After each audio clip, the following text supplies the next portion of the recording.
আসসালামু আলাইকুম রাহমাতুল্লাহ। হুমটুকি একাডেমিতে তোমাদের জানাই স্বাগত। সুপ্রিয় পঞ্চম শ্রেণীর শিক্ষার্থী, আশা করি তোমরা ভালো আছো। আজ আমি তোমাদের সাথে আলোচনা করবো মূলত ইংলিশ নিয়ে, অর্থাৎ ইউনিট 2। অর্থাৎ আমরা এখানে সিইউ নিয়ে আলোচনা করব। এখানে আমাদের আলোচনার বিষয় থাকতেছে যে লেসন 5-6। এখানে কি বলতেছে যে ল্যাঙ্গুয়েজ ফোকাস। আসলে এখানে ল্যাঙ্গুয়েজ ফোকাসে আমাদেরকে কি দেওয়া আছে বা ভাষার ব্যবহার। ল্যাঙ্গুয়েজ ফোকাস মানে হচ্ছে কি ভাষার ব্যবহার। টাইটেলস উইথ নেম, অর্থাৎ নামের সাথে পদবী। অর্থাৎ তুমি যদি নামের সাথে যদি পদবী যদি ইউজ করতে চাও, তাহলে তুমি এই পদবীগুলোকে বা টাইটেল গুলোকে তুমি কিভাবে ব্যবহার করবা। যেমন ফর মেন, অর্থাৎ পুরুষদের ক্ষেত্রে ইউজ মিস্টার। অর্থাৎ তুমি যদি ছেলে মানুষ হও, তাহলে তোমার ক্ষেত্রে যদি তুমি কোনো পদবী ব্যবহার করতে চাও, তাহলে অবশ্যই তোমাকে কি ব্যবহার করতে হবে, যে মিস্টার ব্যবহার করতে হবে উইথ দ্য ফুল নেম। অর্থাৎ পূর্ণ নামের সাথে তুমি কি ব্যবহার করবা, এই মিস্টার ব্যবহার করবা। or just with the last name, অথবা বা কিংবা শুধু শেষের নামের সাথেও তুমি কি ব্যবহার করতে পারো, মিস্টার ব্যবহার করতে পারো। তাহলে আমরা কি বুঝলাম, যে পুরুষদের ক্ষেত্রে আমরা মিস্টার ব্যবহার করব, সেটা তুমি ফুল নামের সাথেও ব্যবহার করতে পারো, অথবা শুধুমাত্র লাস্ট নেমের সাথেও কি করতে পারো, ব্যবহার করতে পারো। এবার ফর ম্যারিড ওমেন, অর্থাৎ বিবাহিত মহিলাদের জন্য আমরা কি ব্যবহার করব, যেমন হচ্ছে এই যে মিসেস। তাহলে বিবাহিত মহিলাদের জন্য আমরা ব্যবহার করব Mrs and at the husband's last name, এবং আমরা চাইলে তার স্বামীর শেষ নামটা আমরা কি করতে পারি, যোগ করতে পারি। এবার ফর অল ওমেন, অর্থাৎ সব মহিলার জন্য তুমি কি করতে পারবা, ইউ ক্যান অলসো ইউজ, এই তো আমরা মিস ব্যবহার করতে পারবো। তার মানে আমরা বিবাহিত মহিলাদের জন্য মিসেস, কিন্তু সকল মহিলা, অর্থাৎ যাদেরকে আমরা বিবাহ হয় নাই এরকম সকলকেই আমরা ব্যবহার করতে পারবো মূলত হচ্ছে মিস। অর্থাৎ প্রোনাউন্সড হবে কি মিস, অর্থাৎ মিস উচ্চারণ করতে হবে। তাহলে মিস ডাজেন্ট বা does not tell you if a woman is married or not. তার মানে একজন মহিলা বিবাহিত নাকি অবিবাহিত নয়, মিস দ্বারা তা বোঝায় না। অর্থাৎ সকল মহিলাকে মূলত হচ্ছে বোঝায় মিস দ্বারা, সে বিবাহিত না অবিবাহিত এটা কোনো কিছু মিন করে না। এবার তারপরে এই সে কি বলতেছে, যে রিড অ্যান্ড ম্যাচ, অর্থাৎ আমাকে কি বলতেছে, এটা পড়তে বলতেছে এবং ম্যাচ করতে বলতেছে। তাহলে এখানে আমাদেরকে, আমরা যদি এটাকে ম্যাচ করি, এখানে কি বলতেছে যে হোয়াটস ইওর ফুল নেম, অর্থাৎ হচ্ছে তোমার পুরো নাম কি। তোমার পুরো নাম ধরলাম কি, যে অ্যান্ড্রু স্মিথ, অর্থাৎ আমার পুরো নাম হচ্ছে কি অ্যান্ড্রু স্মিথ। এবার how do you spell your first name, অর্থাৎ এখানে কিভাবে তুমি তোমার প্রথম, অর্থাৎ তোমার প্রথম নাম বানান করো। অর্থাৎ তোমার নামের যে অ্যান্ড্রিউ তুমি কিভাবে বানান করো, তার মানে কি তুমি এই যে দুইয়ের সাথে কত হবে, আমার হচ্ছে ডি হবে, অর্থাৎ এই যে এইভাবে অ্যান্ড্রিউ। তারপর আমার কত, তাহলে দুইয়ের সাথে পাইলাম হচ্ছে কত, ডি। তার মানে এখানে হচ্ছে 2 যোগ পাবো হচ্ছে ডি, আর এখানে পাইলাম মূলত হচ্ছে 1 যোগ কত পাইলাম, সি। তারপরে what's your last name again, অর্থাৎ তোমার নামের শেষ কি, অর্থাৎ কত, স্মিথ। তার মানে আমরা তাহলে কি বলতে পারবো, এখানে বি। তার মানে 3 এর সাথে পাইলাম হচ্ছে বি, অর্থাৎ 3 যোগ কত আমার হচ্ছে বি।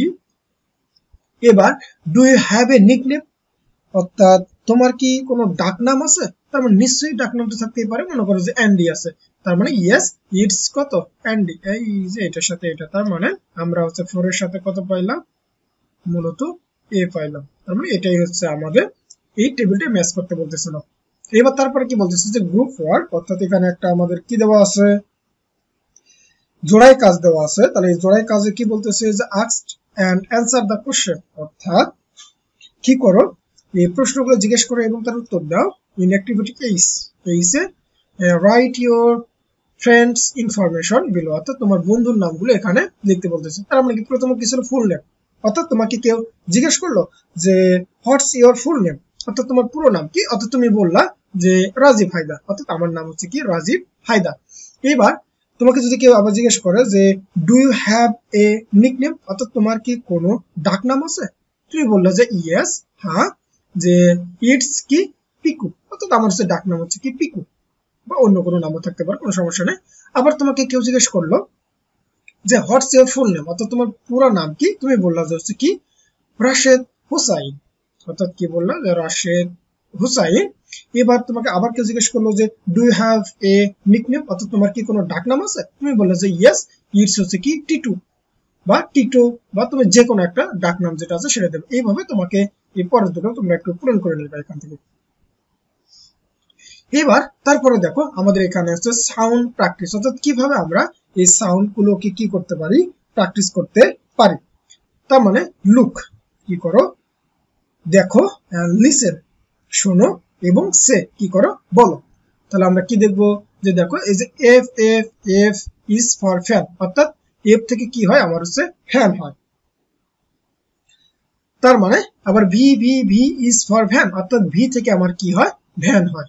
এবার কি বলতেছে, the fan is on the van, অর্থাৎ পাখাটি কোথায় আছে, ভ্যানের উপরে আছে। অর্থাৎ আমরা পাশের চিত্রতে যদি দেখি আমরা দেখতে পাচ্ছি যে আসলে এই ভ্যানের উপরে এই যে এখানে পাখা বা একটা ফ্যান আছে। তাহলে আশা করি এতটুকু বুঝতে পারছো। এবার তারপরে এখানে কি বলতেছে, যে এখানে বলতেছে যে ভাইন ভাইন ভাইন, অর্থাৎ ভাইন মানে কি, আঙ্গুর লতা আঙ্গুর লতা আঙ্গুর লতা। অর্থাৎ আমরা পাশের চিত্রে দেখো কিছু আঙ্গুর লতা দেখতেছি না এখানে, অবশ্যই। তারপর হচ্ছে গ্রাফস ওয়ান এ ভাইন, অর্থাৎ আঙ্গুর লতা গুলো কোথায়, আঙ্গুর লতায়, আঙ্গুর লতা গুলো কোথায় রয়েছে, ওই আঙ্গুর লতায় রয়েছে। এবার তারপরে দেখো আমাদের এবার কি করতেছে, যে ফাইন ফাইন ফাইন, অর্থাৎ সে যখন এই আঙ্গুর গুলো খাচ্ছিল সে কি বলতেছিল, যে ফাইন ফাইন ফাইন, অর্থাৎ এগুলো কি সুন্দর সুন্দর সুন্দর। আই ফিল ফাইন, অর্থাৎ যখন সে খাচ্ছিল তার মানে সে কি অনুভব করছিল, খুব সুন্দর অনুভব করছিল, অর্থাৎ আমি অনুভব করি সুন্দর, অর্থাৎ I feel fine. I like grapes from the vine, অর্থাৎ আমি আঙ্গুর লতার আঙ্গুরগুলো কি করি, পছন্দ করি। অর্থাৎ যখন সে খাচ্ছিল তখন সে এই কথাটাই বলতেছিল, যে I like grapes from the vine, অর্থাৎ আমি আঙ্গুর লতার আঙ্গুরগুলো কি করি, পছন্দ করি। এবার দেখো তারপরে এখানে আমাদেরকে কি বলতেছে, যে circle the picture that have the sound F, অর্থাৎ এখানে আমাদেরকে কি বলতেছে, যে এর উচ্চারণ আছে এমন ছবিগুলোতে কি বলতেছে, দাগ দিতে বলতেছে। অর্থাৎ যে সকল এই যে এখানে যে ছবিগুলো আছে এগুলো উচ্চারণ করার সময় বা সাউন্ড করার সময় যদি আমার এফ উচ্চারণ হয় সেগুলোকে আমরা কি দিব, গোল দাগ দিব। তারপরে কি বলতেছে, যে underline the pictures that have the sound V, এবং ভি উচ্চারণ আছে এমন ছবির নিচে আমাকে কি বলতেছে, দাগ দিতে বলতেছে। তার মানে কি, এফ যেগুলো উচ্চারণ হবে সেগুলোকে আমরা কি দিব, সার্কেল দিব, আর ভি সাউন্ড যেগুলোতে আসবে সেগুলোতে আমরা কি দিব, এই যে আন্ডারলাইন করব। তাহলে দেখো তো এই যে আমরা এই প্রথম চিত্রটা আমরা কি দেখতে পাচ্ছি, আসলে এটার নাম কি, এটার নাম মূলত হচ্ছে ভাস বা ফুলদানি। তাহলে এটার নাম হচ্ছে ভাস, মানে হচ্ছে কত, ফুলদানি, ফুলদানি। তার মানে কি, দেখো তো এটার উচ্চারণে তুমি কি পাচ্ছ, এই যে ভি পাচ্ছ না, ভি পাইলে তোমাকে কি দিতে হবে, এই যে এরকম একটা আন্ডারলাইন দিতে হবে। ওকে, এবার তার পরের চিত্রটাতে আমরা কি দেখতে পাচ্ছি, মূলত এটা একটা মাছ, তার মানে এটা হচ্ছে কি ফিশ, মানে হচ্ছে কত, মাছ। তাহলে দেখো তো আমি কি এফ উচ্চারণ পাচ্ছি, ফিশ এফ উচ্চারণ পাচ্ছি, তার মানে এফ উচ্চারণ পাইলে আমাকে সার্কেল দিতে বলতেছে, অর্থাৎ একটা বৃত্ত দিতে বলতেছে।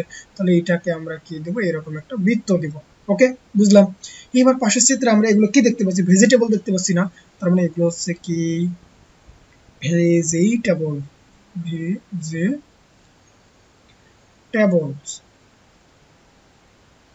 তার মানে কি শাকসবজি, কি শাক সবজি।